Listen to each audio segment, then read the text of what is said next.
விஷத்தை சாப்பிட போற? விஷமா? கண்ணு தெரியலையா? இது மாம்பழம். இது மாம்பழமா இல்ல விஷமான்றத நான் உனக்கு நிரூபிச்சு காமிக்கிறேன்.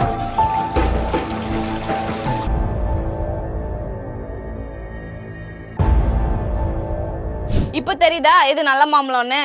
நீ வச்சிருக்க மாம்பழம் வேற மாம்பழம், நான் வச்சிருக்கிற மாம்பழம் வேற மாம்பழம். அப்ப இது மிதக்கத்தானே செய்யும். யார் ஏமாத்த பாக்குற? ஏன்னா இந்த மாம்பழத்தை வந்து கார்பைட் போட்டு பழுக்க வச்சிருக்காங்க. பழுக்க வச்சதுனால அது எத்திலீன் கேஸ் அதிகமா இருக்கு, அதனால இது மிதக்குது. இயற்கையா இருக்க மாம்பழத்துல எத்திலீன் கேஸ் வரும், ஆனா அது கம்மியா இருக்கும், அதனாலதான் அது கீழே இருக்கு. ஓ, அப்போ நான் வாங்கியிருக்கிறது கார்பைட் கல் வச்சு பழுக்க வச்ச மாம்பழம், அதனால் அது மிதக்கத்தான் செய்யும். இயற்கையாக பழுத்த மாம்பழம்னா உள்ளே முங்கிரும். இதை வச்சே கண்டுபிடிச்சிக்கலாம் எது கலப்படமான மாம்பழம் எது கலப்படம் இல்லாத மாம்பழம்னு.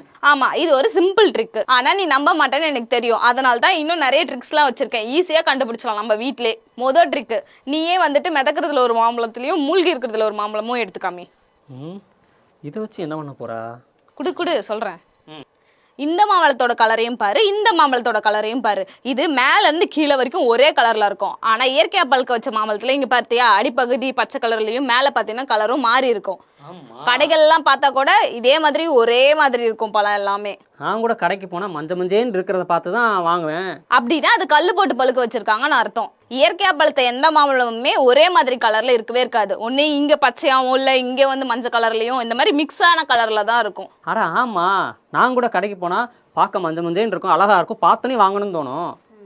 அப்ப அடுத்த ட்ரிக்கு, இது ஏன் மூஞ்சில வந்து வைக்கிற? இது நல்ல வாசனையா இருக்கே. ஆஹா, இதை கொண்டா. இது வாசனையே இல்லையே. ஆமா, ஏன்னா கல்லு வச்சு பழுக்க வச்சிருக்காங்க. கல்லு வச்சு பழுக்க வச்ச மாம்பழத்துல வாசனையே வராது. அதுவே இயற்கையா பழுக்க வச்ச மாம்பழத்துல பாத்தீங்கன்னா வாசனை வரும். வீடு ஃபுல்லா மாம்பழ வாசனையாவே இருக்கும். அதை வச்சு கண்டுபிடிச்சிடலாம். அப்ப அடுத்த ட்ரிக்கு? அடுத்த ட்ரிக்கா? கிடைச்சிருச்சு. இப்போ இந்த மாம்பழத்துல பாத்துட்டுனா கருப்பு கலர்ல இருக்கா? ஆமா. இந்த மாம்பழத்துல பாத்தீங்கன்னா அந்த மாதிரி எதுவுமே இல்ல. ஆமா, எதுவுமே இல்ல. சரி, இதுக்கு இல்லைன்னா? ஏன்னா இந்த மாதிரி கருப்பா இருக்கு ஒரு இடத்துல, இங்கேயோ ஒரே இடத்துல மட்டும் இப்படி கருப்பா இருக்கு அப்படின்னா அந்த கார்பைட் கல்ல வந்து டைரக்டா இதுல டச் ஆயிருக்குன்னு அர்த்தம். டைரக்டா பட்டதுனால அந்த இடம் மட்டும் கருப்பா இருக்கும். அதை வச்சு கூட கண்டுபிடிச்சிக்கலாம் இல்ல கல்லு போட்டிருக்காங்க அப்படின்ட்டு. அப்ப கல்லு வச்சு பழுக்க வச்ச மாம்பழம்னா கருப்பா நிறைய இடத்துல இருக்கும் அப்படின்னா அது கல்லு வச்சு பழுக்க வச்சது. இயற்கையா பழுத்த மாம்பழத்துல அப்படி எதுவும் இருக்காது. இருக்கும், ஆனா அந்த அளவுக்கு டார்க்கா இருக்காது. சரி, அவ்வளவுதானா இல்ல வேற ஏதாவது ட்ரிக் இருக்கா? இருக்கு. இந்த அது புடி. இது எதுக்கு கையில கொடுத்துருக்க? இதையும் புடி. இது என்ன அப்படி அமுங்குது? இது என்ன கல்லு மாதிரி இருக்கு? ஏன்னா கல்லு போட்டு பழுக்க வச்சிருக்காங்கல்ல, அதான் கல்லு மாதிரி இருக்கு. அப்ப இது வந்து அவங்க இயற்கையா பழுக்க வச்சது வந்து இப்படி தொட்டா லைட்டா அமுங்கும்னா? ஆமா, தொடறது மூலியமாவும் நம்ம கண்டுபிடிச்சிக்கலாம் அது கல்லு போட்டு பழுக்க வச்சிருக்காங்களா இல்லையான்னு. சரி, ட்ரிக்ஸ் எல்லாம் நல்லா தான் இருக்கு.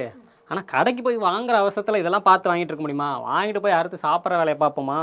ஆமா, சாப்பிடும்போது இது நல்ல மாம்பழமா இல்லையான்னு எப்படி கண்டுபிடிக்கிறது? அதுக்கு ஏதாவது வழி இருக்கா? இருக்கு. கல்லு போட்ட மாம்பழத்தை கட் பண்ணி சாப்பிடும்போது எந்த டேஸ்ட்டுமே இருக்காது, ஒரு மாதிரி சும்மா சப்புன்னு இருக்கும். அதை வச்சு நம்ம தெரிஞ்சுக்கலாம் அது கல்லு போட்டு பழுக்க வச்சதுன்னு. கல்லு போடாம பழுக்க வச்சதை கட் பண்ணி சாப்பிட்டீங்கன்னா நல்லா டேஸ்டா இருக்கும், இனிப்பா இருக்கும். அதை வச்சு கண்டுபிடிச்சிடலாம். அப்படின்ற? ஆமா. சரி, கட் பண்ணு, சாப்பிட்டு பாப்போம் எப்படி இருக்குன்னு. குடு. அது நம்ம கட் பண்ணும்போதே தெரியும், காயை வெட்டுற மாதிரியே இருக்கும். இப்போ சவுண்ட் வருதா கரகரன்னு? ஆமா, வருது லைட்டா. அப்படி வருது அப்படின்னா அது கல்லு போட்டு பழுக்க வச்சிருக்காங்கன்னு அர்த்தம். சரி, அப்ப நல்ல மாம்பழத்தை கட் பண்ணு, அதுல எப்படி சவுண்ட் வருதுன்னு பார்ப்போம். இயற்கையா பழுக்க வச்ச மாம்பழத்தை கட் பண்ணும்போது இந்த காயை கட் பண்ற மாதிரி ஒரு ஃபீல் வராது. அதாவது கரகரன்னு ஒரு சவுண்ட்லாம் வராது. இயற்கையா பழுத்த மாம்பழத்துல பார்த்தா அப்படின்னா ஃபுல்லா ஒரே கலரா ஒரே மஞ்சளா இருக்கும். அதே கல்லு போட்டு பழுக்க வச்சிருக்காங்க அப்படின்னு பாத்தீங்கன்னா சுத்தியும் ஒரு கலரா அங்கங்க வெள்ளை கலர்ல ஸ்பாட்டா இருக்கும். இங்க பாத்தீங்கன்னா இதுலயும் வந்துட்டு ஒரு வெள்ளை ஸ்பாட் இருக்கு, தெரியுதா? அப்ப கல்லு வச்சு பழுத்த மாம்பழம்னா இடையில வெள்ளையா இருக்கும், அதை வச்சு கண்டுபிடிச்சலாம் அப்படிங்கிற? அதேதான். ஆமா, ஏதோ டேஸ்ட் பண்ணா தெரிஞ்சிருந்து சொன்னீங்க. இருக்கு, அடிச்சு பாக்குறேன்.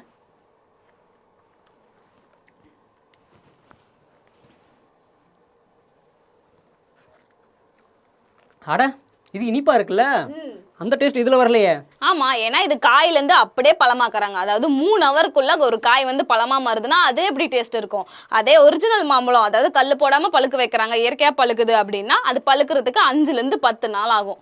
ஓ, அப்ப அது டேஸ்ட் வச்சு அது கல்லு வச்சு பழுக்க வச்சதா இயற்கையா பழுக்க வச்சதான்னு தெரிஞ்சுக்கலாம். ஆமா. ஸோ கடையில் விற்கிற மாம்பழம் கல் வச்சு பழுக்க வச்சதா இல்லை இயற்கையாகவே பழுக்க வச்சதா அப்படிங்கிறத இந்த மாதிரி ட்ரிக்ஸ் யூஸ் பண்ணிலாம் நம்ம தெரிஞ்சுக்கலாம் அப்படின்னு நாங்கள் சொல்லலை. ஏற்கனவே ஒரு வீடியோவில் ஃபுட் சேஃப்டி ஆஃபீஸர் ஒருத்தர் வந்து தெளிவாக சொல்லியிருந்தாரு. அதை பார்க்கும்போது எங்களுக்கும் தோணுச்சு இது நல்லா இருக்கே, யூஸ்ஃபுல்லாக இருக்கே, அப்போ இது நம்மளும் ட்ரை பண்ணி பார்ப்போம் அப்படின்னு சொல்லி ட்ரை பண்ணி பார்த்தோம். கூடவே இது நீங்களும் தெரிஞ்சுக்கணும், உங்களுக்கும் தெரியப்படுத்தணுங்கிறதுக்காக தான் இதை வீடியோவாக பதிவு பண்ணி உங்களுக்கு தெரியப்படுத்துகிறோம்.